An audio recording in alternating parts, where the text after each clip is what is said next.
ಯಾದಗಿರಿ ಹಾಗೂ ಶಹಾಪುರ ಕ್ಷೇತ್ರಗಳು ಕೂಡ ಜಿದ್ದಾಜಿದ್ದಿಯ ಅಖಾಡ. ಈ ಎರಡೂ ಕ್ಷೇತ್ರಗಳಲ್ಲೂ ಮಾಜಿ ಸಚಿವರು ಹುರಿಯಾಳು ಆಗಿರೋದ್ರಿಂದ ರಣಕಣ ಸಹಜವಾಗಿ ರಂಗೇರಿದೆ. ಬನ್ನಿ ಹಾಗಾದ್ರೆ ಯಾದಗಿರಿ ಹಾಗೂ ಶಹಾಪುರ ಕ್ಷೇತ್ರಗಳಲ್ಲಿ ಗೆಲುವಿನ ಲೆಕ್ಕಾಚಾರಗಳು ಏನು ಅಂತ ನೋಡ್ಕೊಂಡು ಬರೋಣ.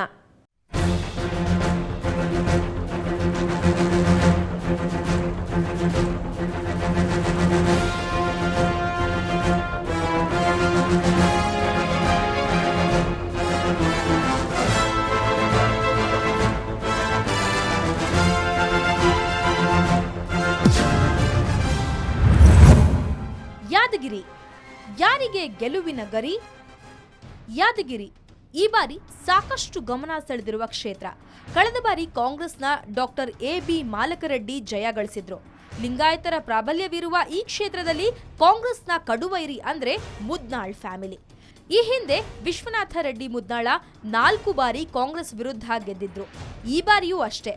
ಕಳೆದ ಬಾರಿ ಬಿಜೆಪಿಯಿಂದ ಸ್ಪರ್ಧಿಸಿ ಸೋಲುಂಡಿದ್ದ ವೀರಬಸಂತ ರೆಡ್ಡಿ ಮುದ್ನಾಳ ಈ ಬಾರಿ ಕೆಜೆಪಿ ಅಭ್ಯರ್ಥಿ. ಹಾಗಾಗಿ ಯಾದಗಿರಿ ಕ್ಷೇತ್ರದಲ್ಲಿ mega fight guarantee. Yediyurappa KJP ಸ್ಥಾಪನೆ ಬಳಿಕ ಇಲ್ಲಿ ಬಿಜೆಪಿಗೆ ಬಲವೇ ಇಲ್ಲದಂತಾಗಿದೆ. ಯಾದಗಿರಿ ಜಾತಿ ಲೆಕ್ಕಾಚಾರ. ಯಾದಗಿರಿ ವಿಧಾನಸಭಾ ಕ್ಷೇತ್ರದಲ್ಲಿ 1,86,000 ಮತದಾರರಿದ್ದಾರೆ.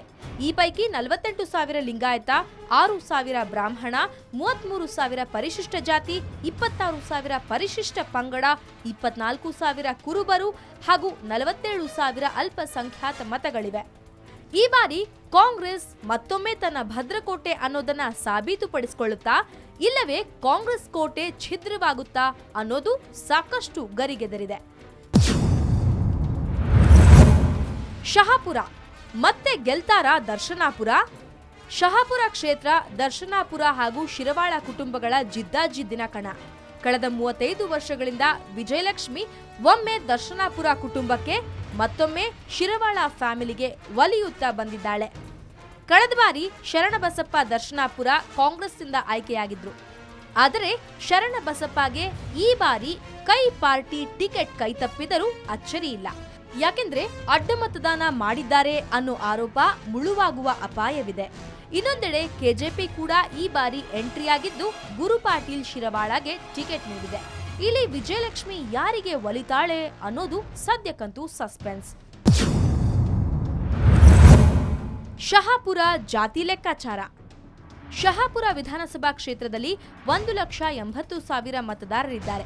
ಈ ಪೈಕಿ 44,000 ಲಿಂಗಾಯತ, 10,000 ಬ್ರಾಹ್ಮಣ, 44,000 ಪರಿಶಿಷ್ಟ ಜಾತಿ, 22,000 ಪರಿಶಿಷ್ಟ ಪಂಗಡ, 29,000 ಕುರುಬರು ಹಾಗೂ 27,000 ಅಲ್ಪಸಂಖ್ಯಾತ ಮತಗಳಿವೆ.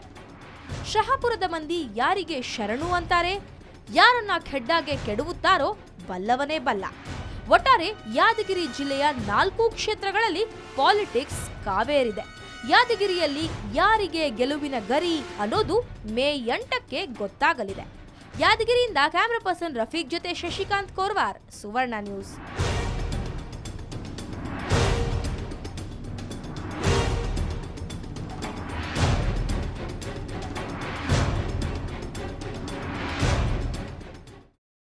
ಇನ್ನು ಪುಟ್ಟ ಜಿಲ್ಲೆ ಕೊಡಗು ಕೇವಲ 2 ಕ್ಷೇತ್ರಗಳನ್ನ ಹೊಂದಿದೆ.